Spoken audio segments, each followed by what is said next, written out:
So fresh from the garbage, we've got a really beat up Huskee branded mower here. This machine's definitely seen better days. Gonna have to replace the outer bag. Got a new one of these already from Amazon. And also,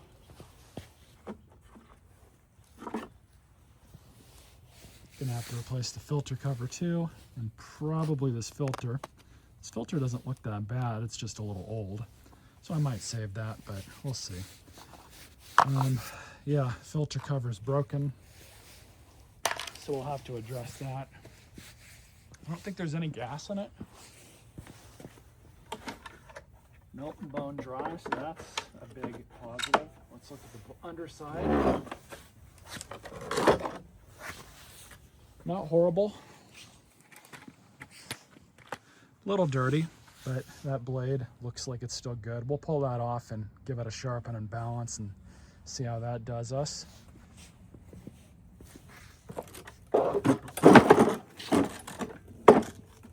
Also gonna have to pull this back wheel off. Doesn't really want to spin compared to this side. That side's a lot better.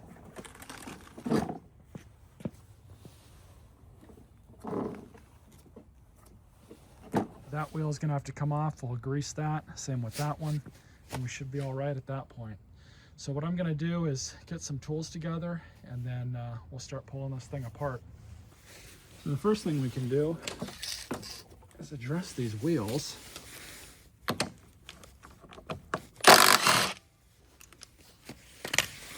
Hopefully they come off.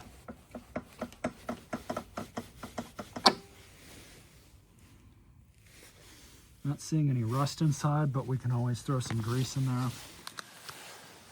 I will go get one of my wire brushes for my drill and clean up this shaft. That one's likely going to need it too.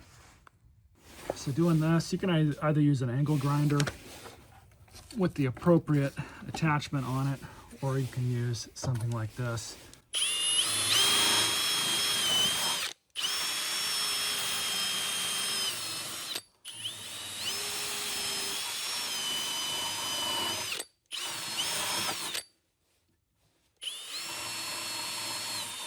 That cleans it up really nicely. While we're here, I might as well, I guess, do these other ones too, but honestly, we'll throw this back on. Just a basic amount of grease here.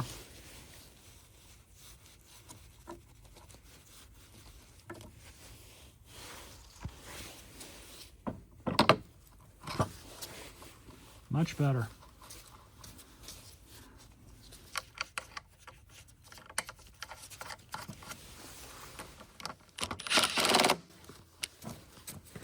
So much better. It's even better on the other side, so yeah, we'll do the other side too. But I'll go ahead and pull that one off, and the rest of them, do that off camera. Meet you guys at the next step. Well, all four of them have been shined and lubed up. That's a lot better now. So now on to the next step. We're gonna start attacking the carburetor. See if we can get this thing apart. One thing I'm afraid of on this is that there's going to be a lot of rust inside it, and that main jet that's in the center of these Kohlers, even though they say Kohler on them, they're pretty much a carbon copy of a Honda GCV engine. So they're very, very similar to the Hondas, and they have the same setup with the carburetors. But I'm hoping there's not too much rust and corrosion that got into them. Because once they start getting really corroded up inside, unfortunately what ends up happening is those main jets that go through the center, which I'll show you guys here momentarily, they corrode up and get stuck. So at that point I always just elect to replace the carburetors. But what we're going to do is go ahead and remove this stuff in order to get to it. And I think I seem to recall on these you have to pop out the gas cap. But on this particular Kohler, you have 1, 2, 3, 4 torque screws that are going to have to come out, and these are T15s.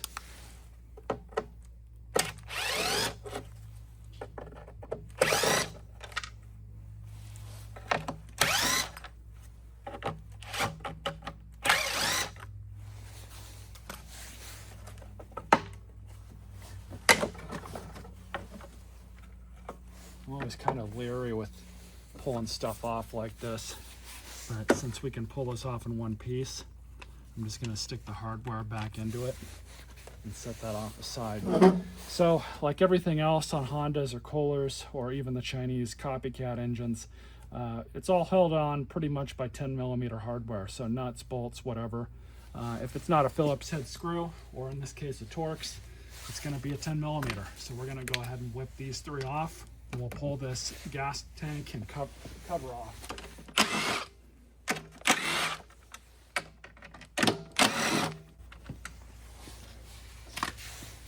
It looks like I was correct.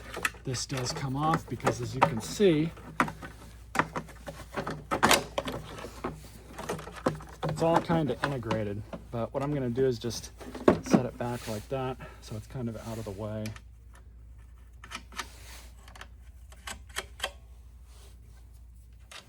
I'm also going to go and turn on my air compressor, blow all of this junk off of this thing, so we'll be right back. So all of that's cleaned off. I even cleaned off some of the rust on the valve cover there, not a big deal. Like I said earlier in the video, everything on these is typically 10mm. So we got 2 10mm nuts. Pull these off. And then this one back here.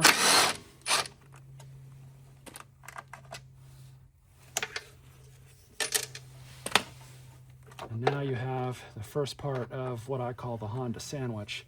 Even though this is a Kohler, like I said, it's the same thing. So we're actually going to be replacing the cover that goes over this. So we're just going to take this off. Need to blow that off on the back there. And unfortunately, we might not be able to save this carburetor. It's pretty bad. I'm going to go blow this thing off again. So I just blew all that off.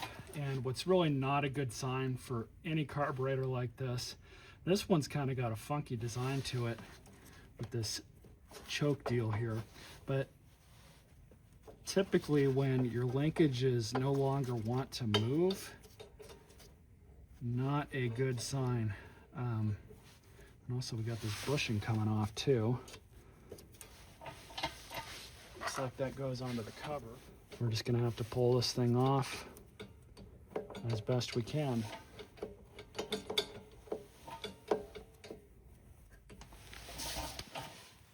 Now, I've worked on plenty of Kohlers in the past, but I've not worked on one like this.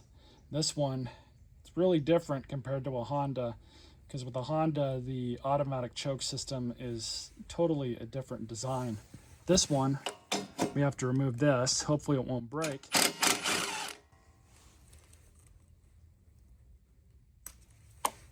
With this off,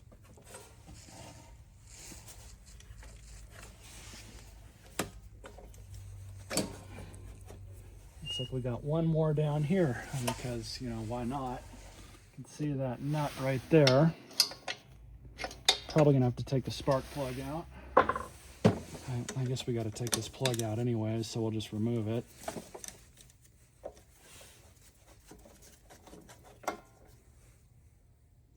Plug doesn't look horrible. We'll check the gap on that, make sure it's all right. It looks okay. Right now, we should have enough clearance to get this one out. Very quirky design.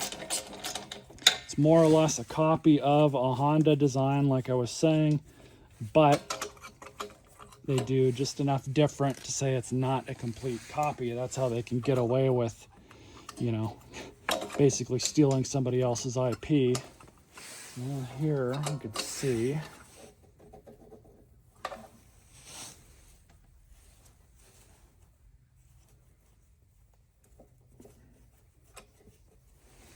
just need to get it off of the studs. This one's actually not that bad compared to most Hondas I've worked on. I'm gonna have to rotate fuel hose down. This thing's not gonna want to come out, is it? Sometimes I can get away with using these. Just like that. That's good. And then we just have, thankfully, this one more linkage, which I really can't hardly see how it goes on here.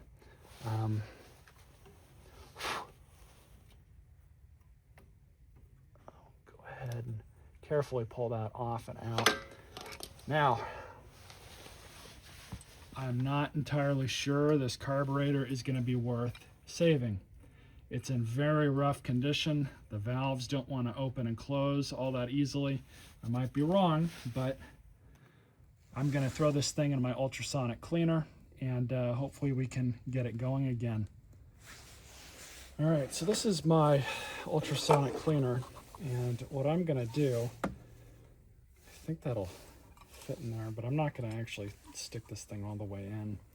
I suppose I could just take it off, but honestly, I'm not really all that invested into this thing at this point. It's on there tight. For the record, I have not opened this thing up yet. We've already got algae and all kinds of crap coming out of this. That is not good.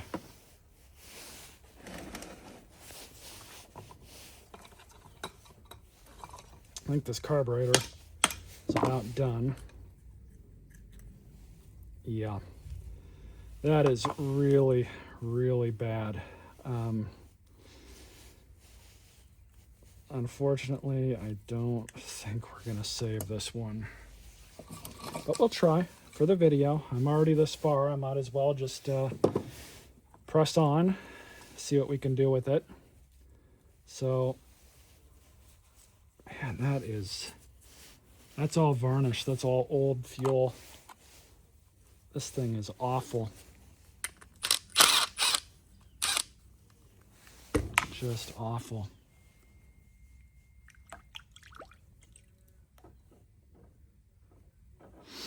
I'm not even going to bother taking the gasket off of that thing. So here's the main jet I was telling you all about. It's right down in here. Basically, you got to find a flathead screwdriver that's both long enough and thin enough at the head in order to get that out. By the way, unscrewing it is just half the battle, because then you've got to hope that this thing will come out on its own accord, and oftentimes in this condition they really don't, because they typically will come out in 2 and mostly 3 pieces, because you've got the part that I'm coming out with right now, which is effectively the nut. And this is kind of the problem with these.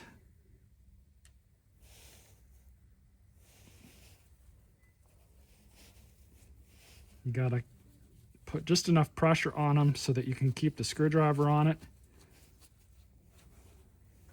But then basically hope that the thing will pop out of there.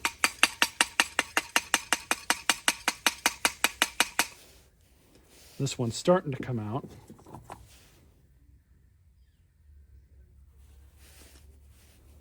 There we go. By the way, you have that other part of the throat that's in here, and often this is what gets stuck. It looks like I was just able to move it. Yep, I'm gonna have to get some picks.